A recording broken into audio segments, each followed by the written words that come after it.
Rebooting a franchise can be hard. You're taking an established IP that people know and love and changing direction on it to fit modern gaming standards or to introduce something new to a wider audience. In 1997, Atlus released the original Devil Summoner Soul Hackers on the Sega Saturn. Later in 1999, the game was re-released on PlayStation and was later released for the Nintendo 3DS in 2012. Now in 2022, Atlus is trying their hand at a reboot of Devil Summoner Soul Hackers in the form of Soul Hackers 2. While a numbered entry, Soul Hackers 2 could not be further from just a sequel to the original game. To me, it's a reboot disguised as a sequel. With many changes to the formula and a brand new cast, does this reboot succeed on its merits, or does it fall flat? Let's find out. Shout out to Atlus West for the PlayStation 5 review code. Sit back, relax, and let's get it on. Relax, lady, you don't have to glare like that. My name's Ringo, I'm an agent of Ion. I'm a super intelligent being born from the sea of information, and I'm here to stop the apocalypse. The story of Soul Hackers 2 takes place in the cyberpunk Japan, where humans known as Devil Summoners take control of demons to fight. You're thrust right into a war between two factions of Devil Summoners, Yatagarasu and the Phantom Society. During this war, there are certain events that can potentially spark the apocalypse. These events are led by the collection of 5 covenants that are held by different cast members. These covenants give the owner extra power, but can also be lost and consumed by another if the owner dies. Once all 5 covenants are together, the owner can summon a being known as the Great One that could bring about the end of the world. Insert Ion, a non-human being born from information. The purpose of Ion's existence is to acquire information and evolve. Unknown to humans, characters Ringo and Fig are created by Ion to stop these apocalyptic events from happening so Ion can continue to gather information. Ringo and Fig are 2 very interesting characters. Basically being born from Ion's system, they have never had contact with humans and learn about themselves and humanity as the story progresses. The personalities of Ringo and Fig are total opposites. Ringo is upbeat, gung-ho, and more willing to fight her way out of situations. On the other hand, Fig is rather quiet, calm, and meticulous. As you learn more about these characters, you'll come to realize how charming they are as they find their way around humanity and carry out Ion's mission. I'll also say that having a protagonist that has their own personality and isn't a self-insert character is very refreshing. Ringo is a great character, and it's a great change of pace from Atlus's recent protagonists. During the story, you'll meet 3 other main characters that will join your party: Arrow, Melody, and Saizo. Arrow is your caring and morally driven character that has suffered from memory loss. Melody is a tough and take-no-shit person that makes decisions that are best for her objectives at the time, constantly conflicting with Arrow's beliefs. Saizo is a smooth-talking character that tries to stay neutral on situations and break up conflicts within the group. Yes, he is the comedic relief, but it's a good kind of comedic relief. The main antagonist of the game, Iron Mask, feels a bit generic at first. I mean, come on, check out his name. Everything about it screams generic. However, as the story progresses and you learn about the villain, you'll come to appreciate the character and their struggle to get where they are today. I know Iron Mask seems like the most generic villain name ever, but trust me on this one. There are a ton of side characters as well, like Raven that runs an orphanage, and several shop owners that you can interact with and buy various goods from. All in all, the characters of Soul Hackers 2, especially the main characters, are excellent. Each main character is interesting and has a great backstory. My personal favorite in the game is Fig. She has such a great character arc in the game, and she comes off as very charming. She's the complete opposite of Ringo, but she complements her character extremely well. You can't help but love her. I also think the story is very solid as well.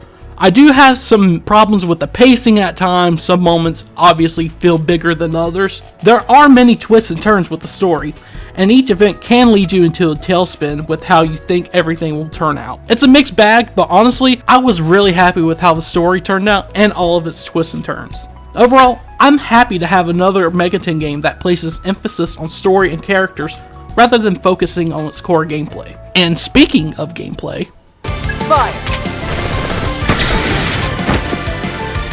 Time to kick it off. Take him down, boss. Got this, Ringo. Right on target.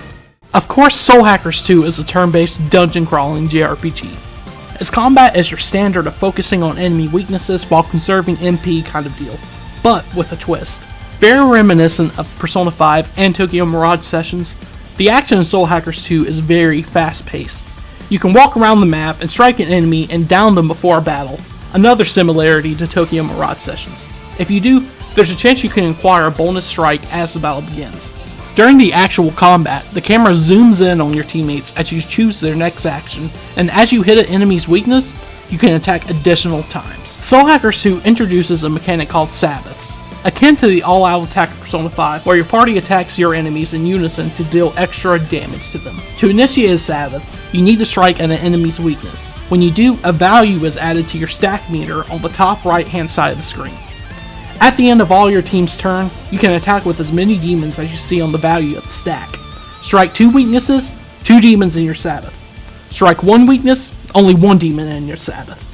Obviously, the more demons you have in your stack, and the less enemies there are, the more damage the Sabbath does. There are also skills that you can acquire later on that can multiply your stack number, or perform special actions such as MP drains or stealing items during the Sabbath. I really like the combat system in this game, and it kept me engaged for the entirety of the playthrough. As for the actual dungeons, they aren't the most exciting locations I've ever seen.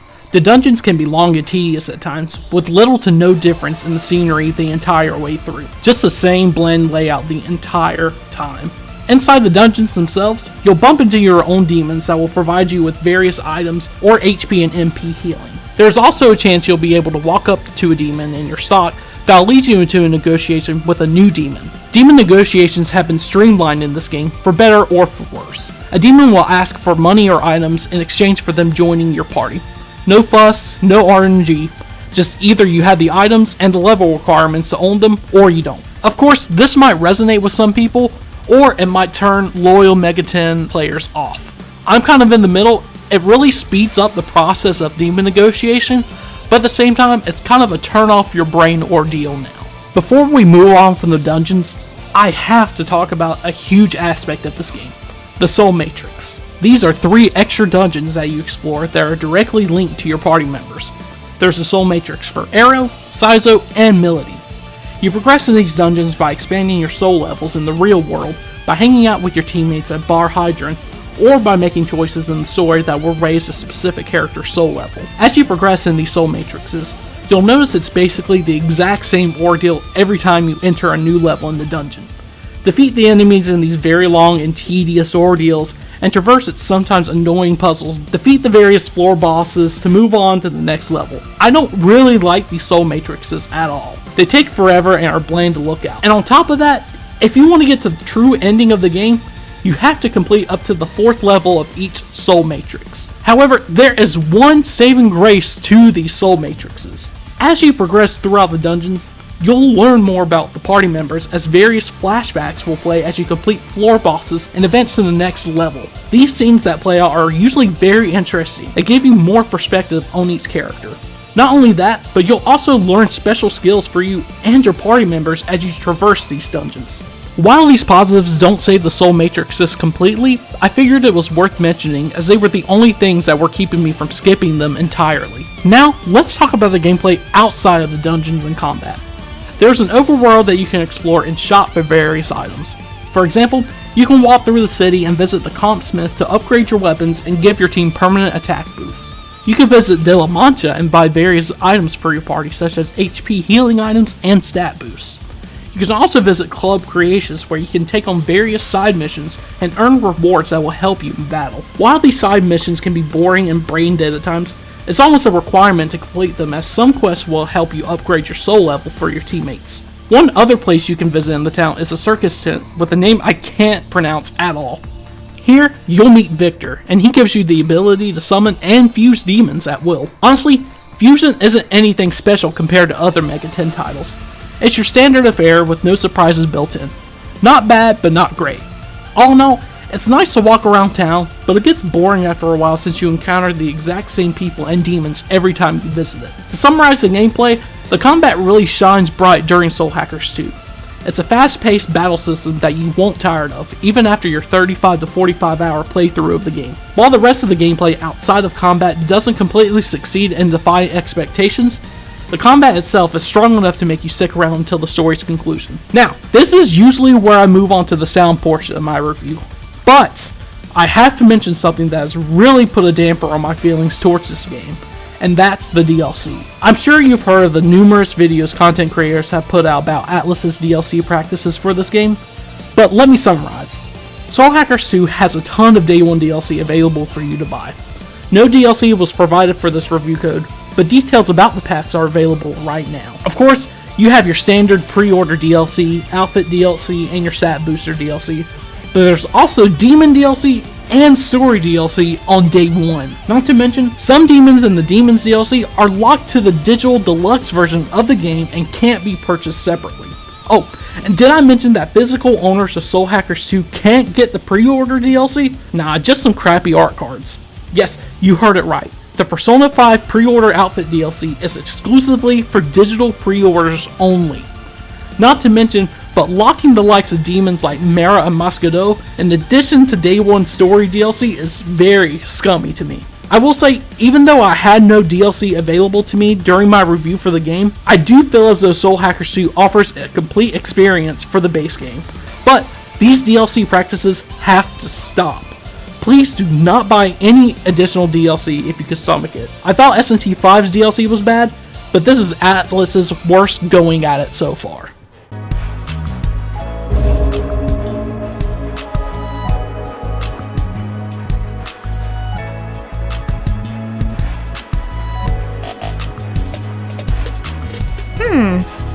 Not really what I expected, but it's not bad. Glad you like it. Fig, Milady, feel free to make yourselves at home, too. Thank you for everything, Arrow. So we're finally on to the sound portion of my review, and I'll be honest, Soul Hackers 2 doesn't have exactly my favorite soundtrack of all time. There are a few really good tracks present, such as the Hideout theme, the opening theme song, and some of the battle music, but honestly, most of it comes off as just okay. It has a good soundtrack, and there's nothing bad with it at all. It's just that the music can be unmemorable at times. It's definitely a departure from Atlus's prior soundtracks, which have been bangers as of late. As for the voice acting, Soul Hackers 2 absolutely excels in this department.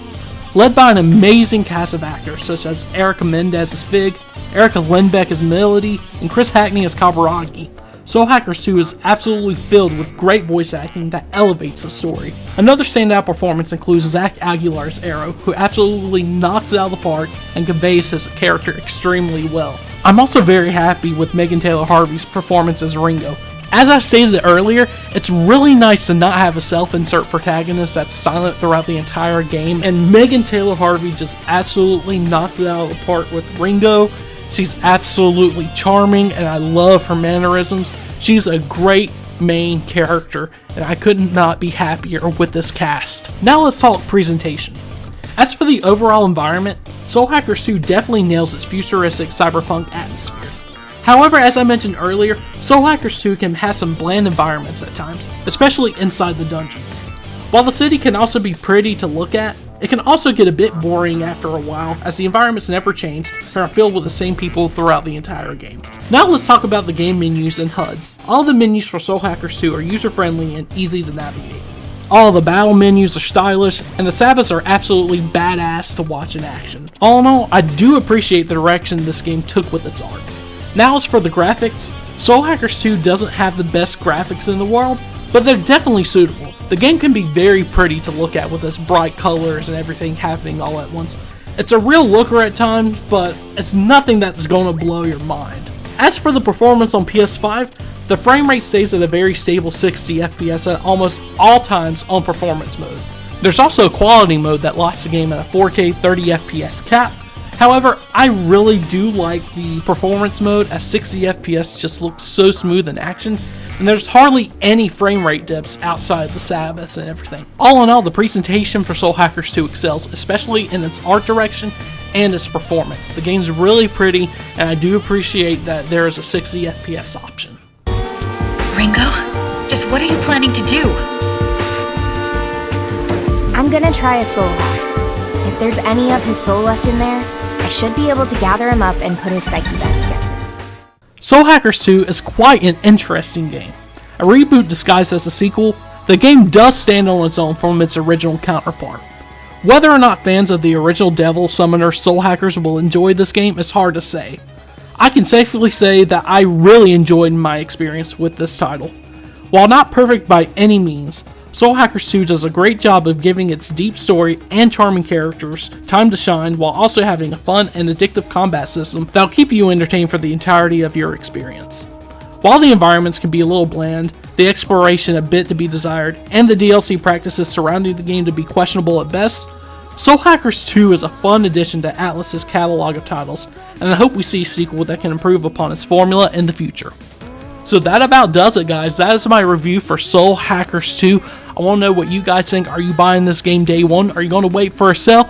Let me know what you think about in the comments section. And also, if you liked the video, remember to leave a like. And if you haven't already, subscribe to my channel for more Atlus content. I'll see you guys in the next video. King out.